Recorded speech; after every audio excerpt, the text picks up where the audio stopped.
긴 여정 끝에 창세기의 마지막 장을 함께 나누게 되었습니다. 이 영상에서는 창세기 43장부터 50장까지의 내용을 다루며 요셉과 야곱 가족의 이야기가 어떻게 마무리되고 이는 또 어떻게 출애굽의 서막을 여는지를 심도 깊게 조명합니다. 신학적이고 목회적인 관점보다는 성경의 스토리와 그 속에서 우리가 함께 나눌 수 있는 마음에 초점을 맞추어 이야기를 풀어갑니다.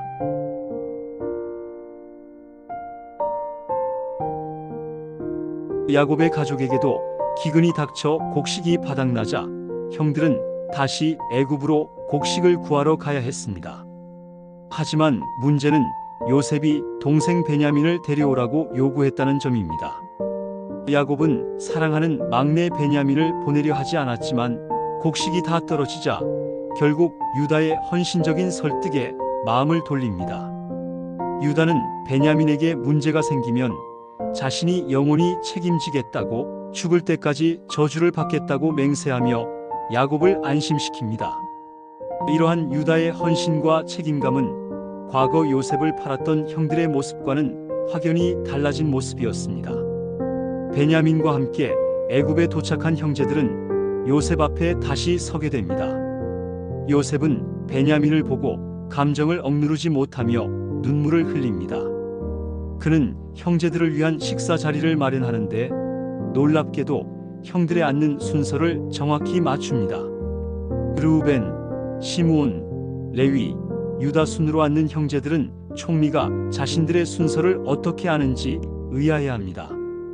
특히 베냐민의 자리에는 다른 형제들보다 5배나 많은 음식이 차려져 있었습니다.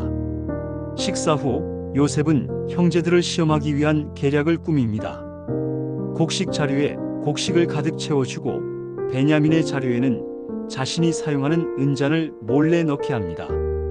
형제들이 집으로 돌아가는 길에 관리인을 보내 은잔 도난 사건을 꾸며 은잔을 찾게 하고 베냐민의 자료에서 은잔이 나오자 베냐민을 노예로 삼겠다고 선포합니다. 이는 요셉이 형제들의 변화된 마음을 확인하려는 시험이었습니다. 과거 요셉을 팔아넘겼던 것처럼 베냐민도 버릴 것인가 아니면 달라졌는가? 이때 유다는 다시 한번 뛰어난 모습을 보여줍니다. 그는 베냐민을 노예로 삼으려는 요셉에게 자신이 대신 노예가 되겠다고 간청합니다. 아버지 야곱에게 베냐민을 무사히 데려오겠다고 약속했기에 베냐민 없이 돌아갈 수 없다고 말하며 자신의 생명을 걸고 동생을 지키려는 모습을 보입니다. 유다의 이 감동적인 모습에 요셉은 더 이상 감정을 숨기지 못하고 자신의 정체를 밝힙니다.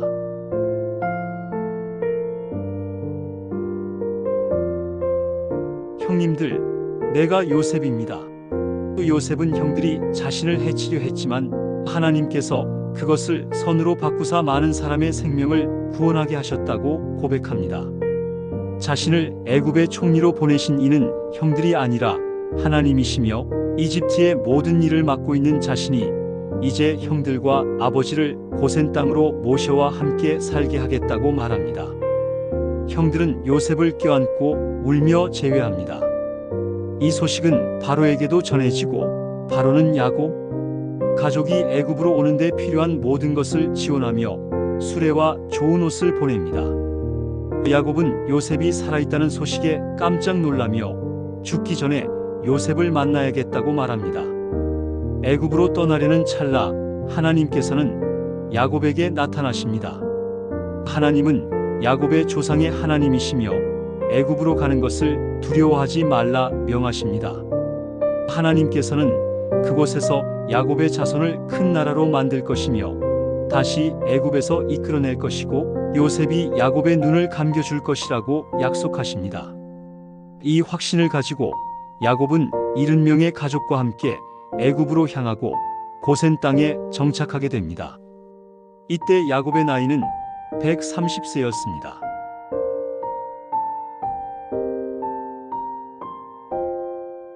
기근은 더욱 심해져 애굽 백성들은 돈이 없어지고 가축마저 팔아 곡식을 사게 됩니다.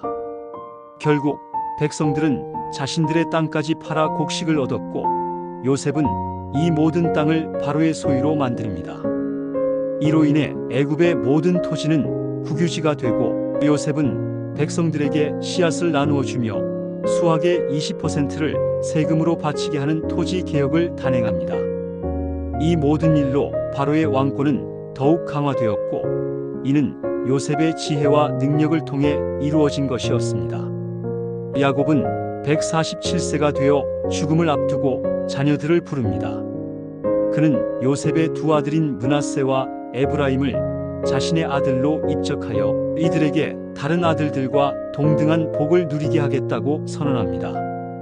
이로써 야곱의 아들은 13명이 되지만 후에 레위 지파는 땅을 분배받지 않고 성전 봉사에 전념하게 되면서 이스라엘의 12지파는 르우벤, 시므온, 유다, 이사갈, 스불론, 갓, 아셀, 베냐민, 단, 납달리 그리고 요셉 대신 에브라임과 므낫세로 구성됩니다. 야곱은 손자들을 축복하면서 오른손을 에브라임에게 왼손을 므낫세에게 얹어 축복합니다. 므낫세가 장자였음에도 야곱은 팔을 엇갈려 차남인 에브라임을 더 크게 축복합니다.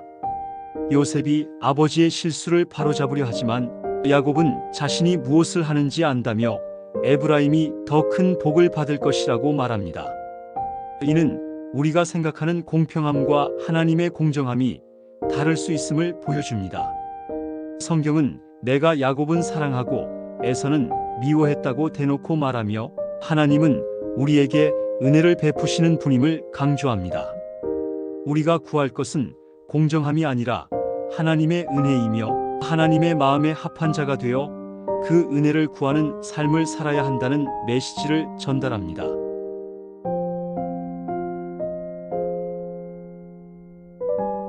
야곱은 모든 아들에게 축복을 내리는데 특히 넷째 아들 유다에게 특별한 예언을 합니다. 유다야, 내 형제들이 너를 찬양할 것이다. 너는 원수들의 목을 움켜쥘 것이다. 내 형제들이 내 앞에서 절을 할 것이다. 유다에게서 왕이 끊이지 않을 것이고 유다에게서 다스리는 자가 끊임없이 나올 것이다. 유다는 참된 왕이 올 때까지 다스릴 것이다. 온 나라는 그에게 복종할 것이다. 이 예언은 훗날 예수 그리스도가 유다 지파를 통해 오실 것을 미리 보여주는 놀라운 말씀입니다. 야곱은 애굽이 아닌 가나안 땅 막벨라 굴에 장사됩니다. 야곱이 죽자 형들은 혹시 요셉이 자신들에게 복수할까 두려워합니다. 이때 요셉은 다시 한번 형제들을 안심시키며 말합니다. 형님들은 나를 해치려 하였으나 하나님은 그것을 선으로 바꾸사 오늘과 같이 많은 백성의 생명을 구원하게 하셨나니 두려워하지 마십시오. 내가 형님들과 형님들의 아들들을 돌봐드리겠습니다. 이는 하나님의 주권을 다시 한번 강조하는 요셉의 고백입니다. 인간의 악한 의도마저도 하나님께서는 선으로 바꾸어 구원의 역사를 이루신다는 믿음입니다. 요셉은 110세의 죽음을 맞이하며 유언을 남깁니다. 그는 형제들에게 하나님께서 반드시 그들을 이 땅에서 인도해 내실 것이며 아브라함과 이삭과 야곱에게 약속하셨던 가나안 땅으로 데려가실 것이라고 말합니다. 그리고 자신의 뼈를 애굽에서 옮겨 가나안에 묻어달라고 약속하게 합니다. 훗날 모세가 출애굽할 때 요셉의 뼈를 가지고 나가고 여호수아가 그 뼈를 가나안에 묻습니다.